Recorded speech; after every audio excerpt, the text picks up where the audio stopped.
This is the exact strategy I use in just 2 hours a week to grow traffic from Pinterest and build consistent income, even as a homeschooling mom preparing to move abroad. If your life is already full, this is the low effort Pinterest strategy designed to help you earn online without the burnout. Because if you're anything like me, juggling motherhood, big dreams, and a deep desire for a peaceful life outside of the grind culture, you don't have time to waste on strategies that drain you. Pinterest has been one of the most efficient tools in helping me build remote income with ease, and today I'm walking you through my full weekly workflow so you can use it too. So here's a quick look at my Google Analytics. This is what my actual traffic growth looked like from launch until now.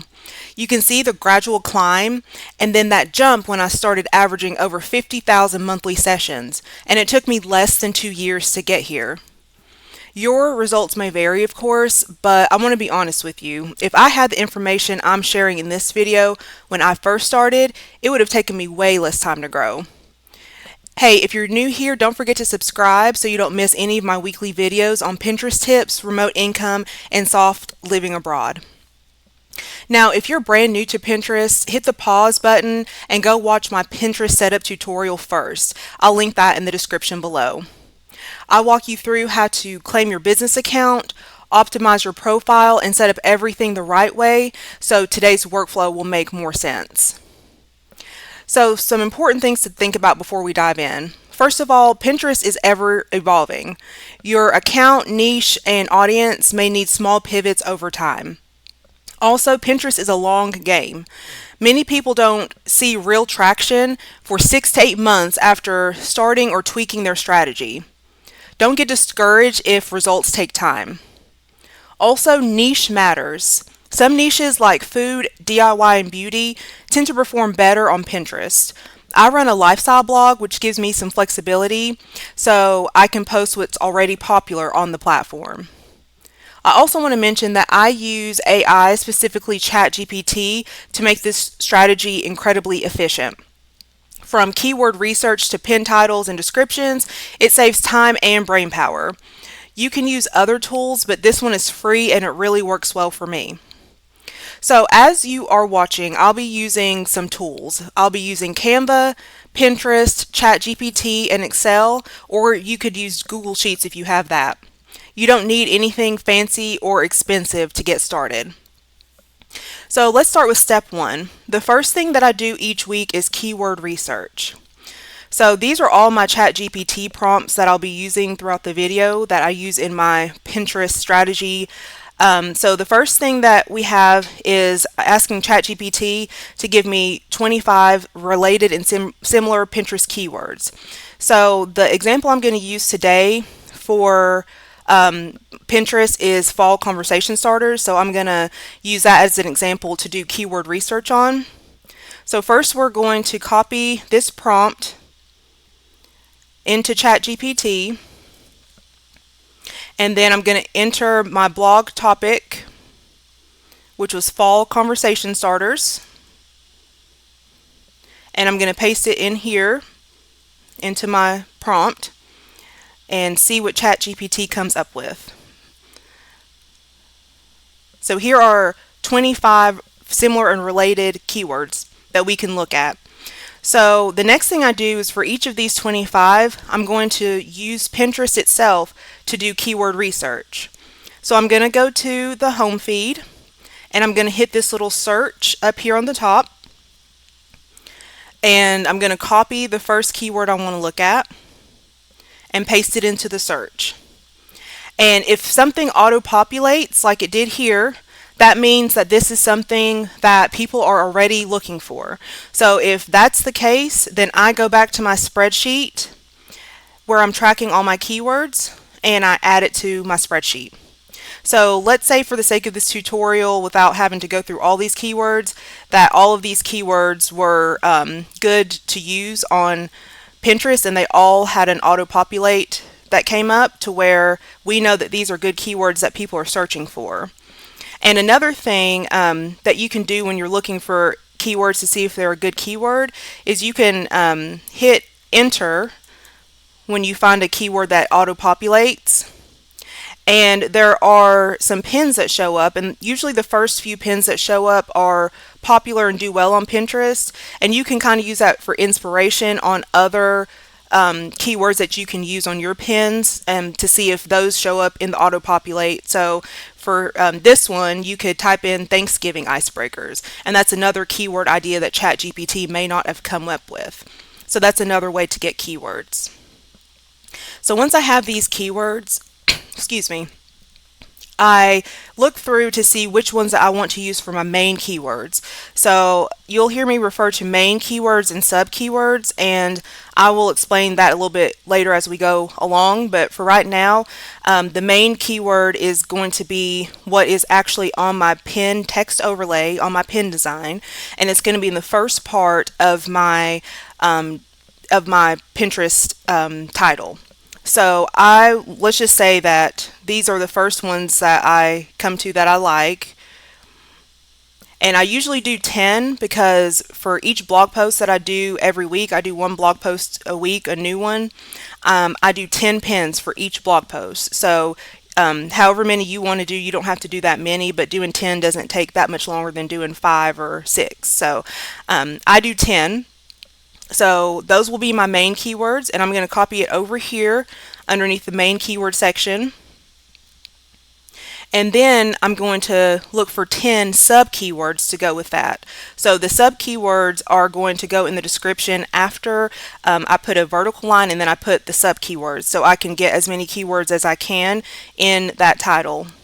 So usually I go through these one by one, but for the sake of time, let's just say that I like all of these for sub keywords. And I usually just highlight those in blue just so I know the difference. And then I copy them and I paste them under here with my sub keywords. So now I have my main keywords and my sub keywords. So the next thing I'm going to do is try to get some descriptor words to go in front of my main keyword.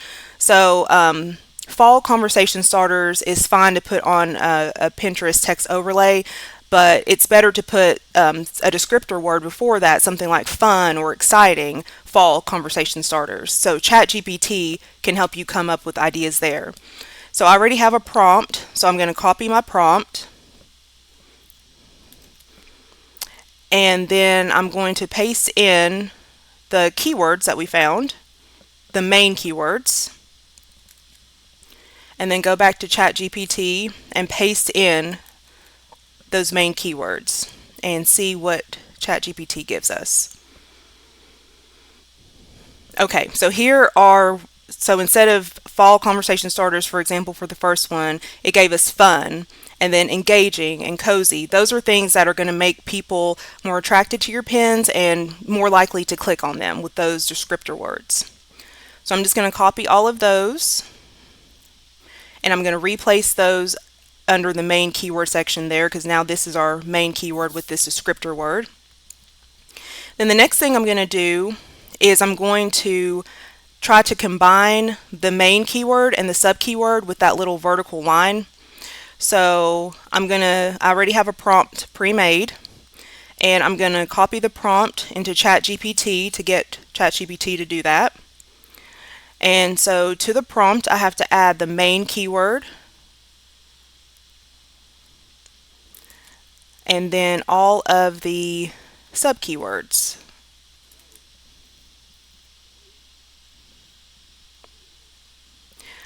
Now at the end of my ChatGPT prompt, I have to where it will put a number in front. So like if I'm doing a blog post for 25 fall conversation starters, I can get it to add in 25, so I don't have to type in 25 in front of all 10 of those descriptions there. So if your blog post isn't formatted that way, like with a number in front of it, or you don't want your pins to look like that, you don't have to do that, but that's just what I do. So that's what I'm doing here. I'm going to enter 25, for example, and see what it comes up with.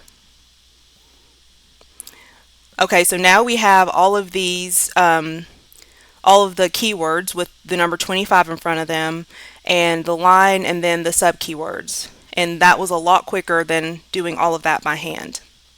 So I'm going to copy that and then paste it over here so I know that's my main keyword and my sub keyword. And then sometimes I will use a descriptor phrase after.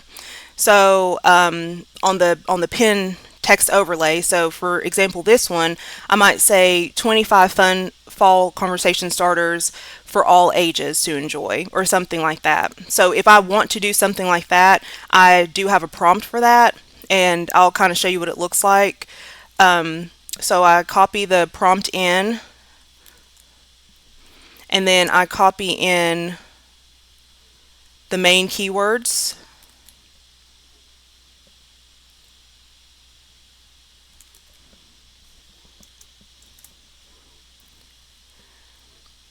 And then it has a few ideas that we can add. So fun fall conversation starters, spark laughter, connection, and connection this autumn. So if you wanted that, that's a further thing to make your pen stand out and get people to feel something, to want to click on your pen. So that's just an aside, and it's optional. You don't have to do that. And I don't do it on all my pens, but I do it on some. So after we have all of that, now we're ready to start designing our pen. So we're going to design 10 pens, and I use Canva to design pens, and I have a folder that I keep all my pens in. So I usually reuse the same templates. I have a handful of them that I reuse for all of my pens. So if you want to start from scratch, you can design your own pen, or you can use a template. But it really saves time if after a while you kind of just have a handful of templates that you use and can customize. So that's another thing that saves me a lot of time. So let's say that I want to reuse this one. So you're going to click on these dots up here and hit make a copy. And now that copy is up on top of here, and you can rename that copy whatever you want. I usually just name it after my blog post. Then I'm going to click on that, and it opens in a separate window. So now there's all of these pens in here. From the last time that I did this, I did 10 pens. So I am just going to delete all of them but the first one, because we're going to change them anyway. And then you're going to customize this to your current blog post. So the number 25, we'll keep that. And then for this first one, it says fun. So I'm going to change that descriptor word to fun instead of time saving. And then fall conversation starters. And I only put this part on the pen design, not anything after that little line. That is just for the pen title, and I'll show you where we put that in a minute. So then I just paste this in, and you just edit it however you need to.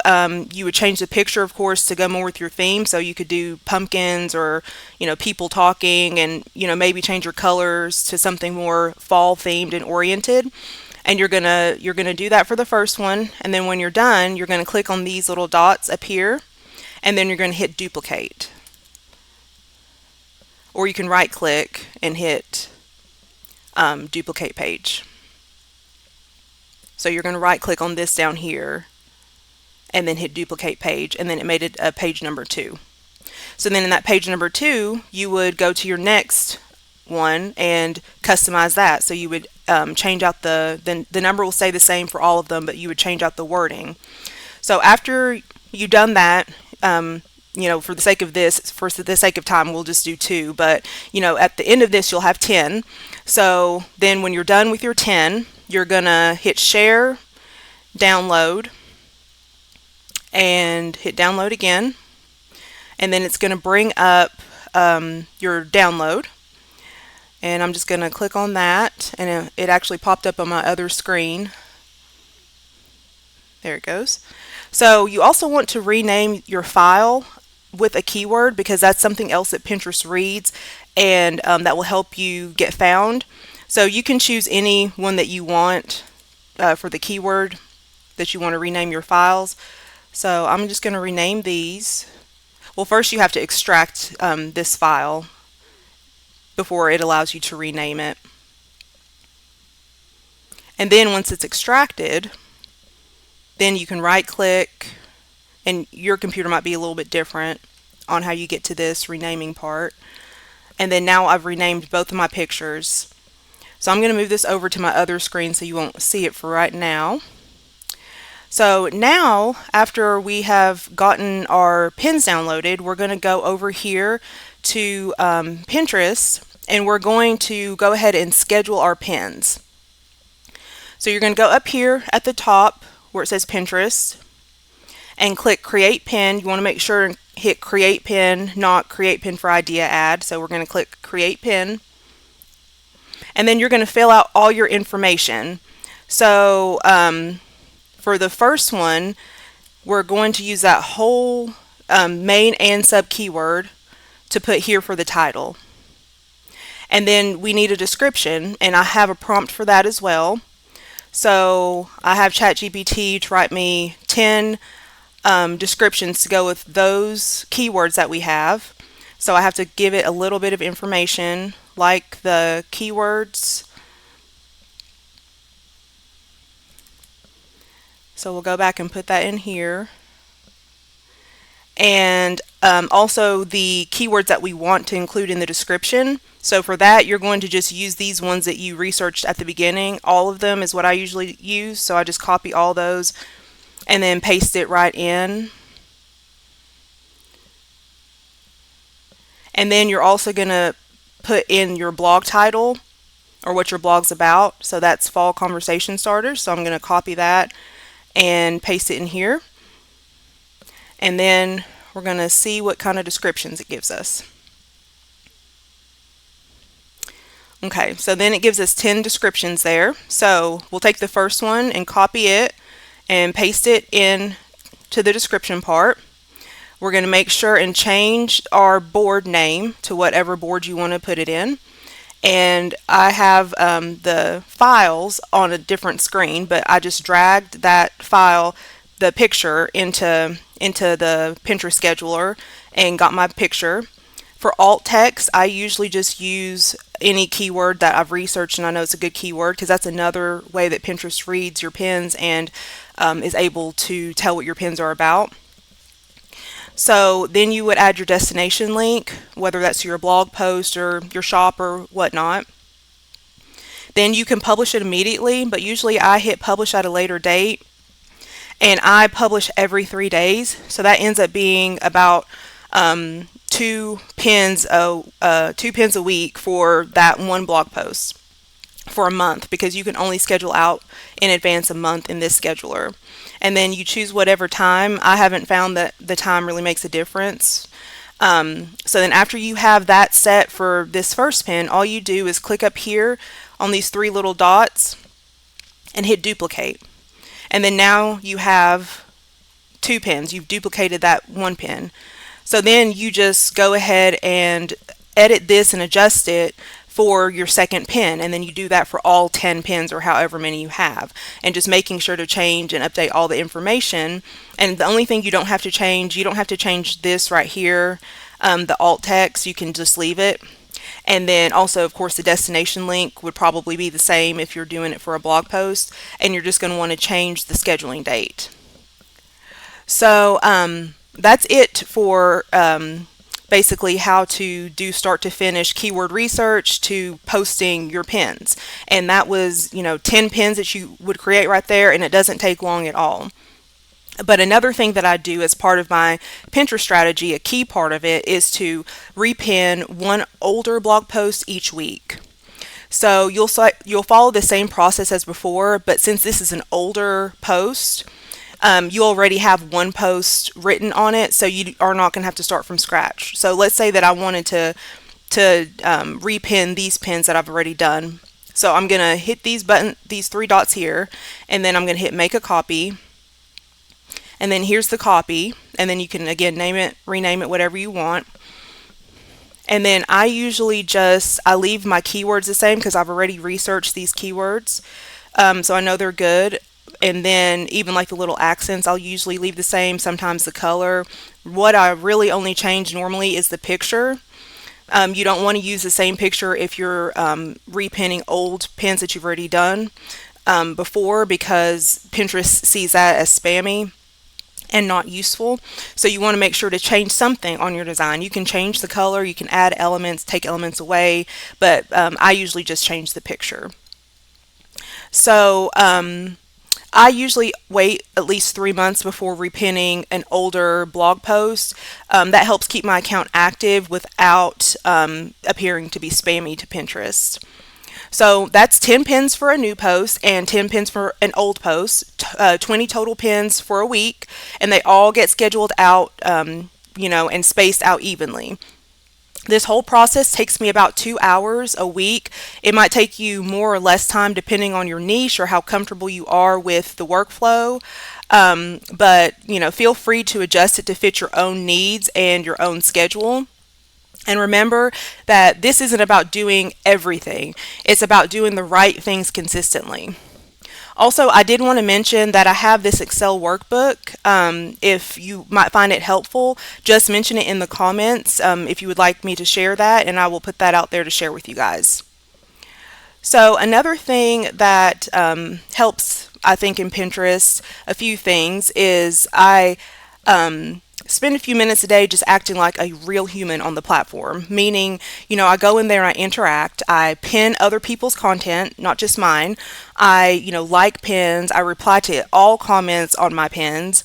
And that usually takes me about 5 minutes, but it helps Pinterest see that I am an engaged user and not just a content machine.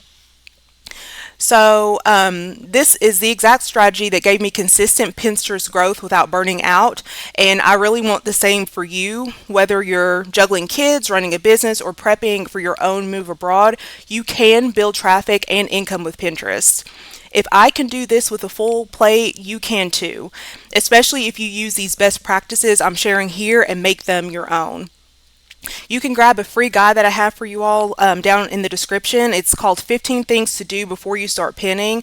It's a perfect way to get started on Pinterest, the smart, intentional way. And if this video helped you, don't forget to subscribe and hit the notification bell. I share new videos every week on Pinterest, remote income, and building a soft, peaceful life abroad. Thank you so much for spending time with me today, and I'll see you in the next one.